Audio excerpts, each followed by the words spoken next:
Hello, আসসালামু আলাইকুম viewers. আরও একটি নতুন ভিডিও নিয়ে আপনাদের সামনে উপস্থিত হলাম। আজকের ভিডিওতে মূলত আমি আলোচনা করব আপনারা যারা মুরগি পালন করে থাকেন বা ডিম দেওয়া মুরগি পালন করে সারা বছর ডিম নিতে চান, এই মুরগিগুলোকে সুস্থ করতে ভ্যাকসিন ছাড়া কিভাবে সারা বছর সুস্থ রাখবেন। আপনারা যারা মুরগি পালন করে থাকেন, এই মুরগিকে সুস্থ রাখতে ভ্যাকসিন করা কিন্তু অত্যন্ত জরুরি। বিশেষ করে কিছু মারাত্মক রোগ আছে, যেমন রানীক্ষেত, গাম্বুরা, কলেরা, বার্ড ফ্লু। এই রোগগুলো মুরগির জন্য অনেক মারাত্মক রোগ। এই রোগগুলো হলে কিন্তু মুরগি একসাথে অনেকগুলো মারা যাবে এবং এক সময় দেখা যাবে মুরগি আপনারা আর রাখতে পারবেন না, এই মুরগিগুলোকে বিক্রি করে দিতে হবে বা কোনোভাবেই কোনো ওষুধ দিয়েই কিন্তু মুরগিকে আর সুস্থ করা যাবে না। এই জন্য কিছু মারাত্মক রোগ আছে, এগুলোকে ভ্যাকসিন করা অত্যন্ত জরুরি হয়ে পড়ে।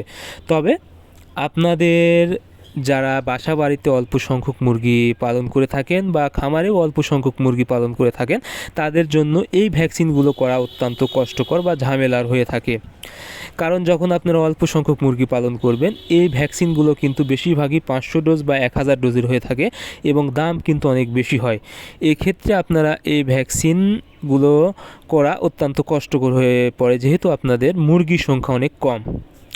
এক্ষেত্রে দেখা যায় মুরগি অনেক সময় মারা যায়। তবে আপনারা যদি কিছু বিষয় সতর্কতার সাথে লক্ষ্য রাখেন, তাহলে কিন্তু ভ্যাকসিন ছাড়া মুরগিকে সুস্থ রাখতে পারবেন। এর জন্য যে বিষয়টা আপনাদের গুরুত্ব দিতে হবে সর্বপ্রথম, সেটা হলো মুরগির আসলে অসুস্থ হওয়ার কারণ কী।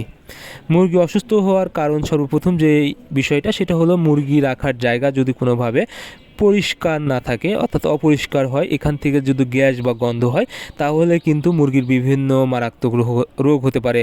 বিশেষ করে গাম্বুরা, তারপরে হচ্ছে রানীক্ষেত এবং কলেরার মতো মারাত্মক রোগ হয়। এবং সবচেয়ে বেশি যে সমস্যাটা হয়, মুরগির চোখ ফুলে যায় এবং এখান থেকে কিন্তু সর্দির থেকে কিন্তু রানীক্ষেত রোগ হওয়ার সম্ভাবনা বেশি থাকে। এই জন্য অবশ্যই আপনারা মুরগিকে সুস্থ রাখতে এই বিষয়টা লক্ষ্য রাখবেন। এরপর যে বিষয়টা, সেটা হলো মুরগির শরীরে সবসময় আপনারা অ্যান্টিভাইরাল তৈরি করবেন, অর্থাৎ রোগ প্রতিরোধ ক্ষমতা বৃদ্ধি করবেন, যেন কোনো রোগ মুরগিকে সহজে কাবু করতে না পারে। এই জন্য আপনারা নিয়মিত মুরগিকে রসুন ব্যবহার করবেন, রসুন দিবেন।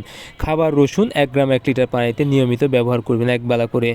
এবং আপনারা যে খাবারটা দিবেন, খাবার যেন পরিষ্কার হয়, খাবারের জন্য কোনোভাবে ফাঙ্গাস তৈরি না হয় এবং খাবারের পাত্র সবসময় পরিষ্কার রাখবেন।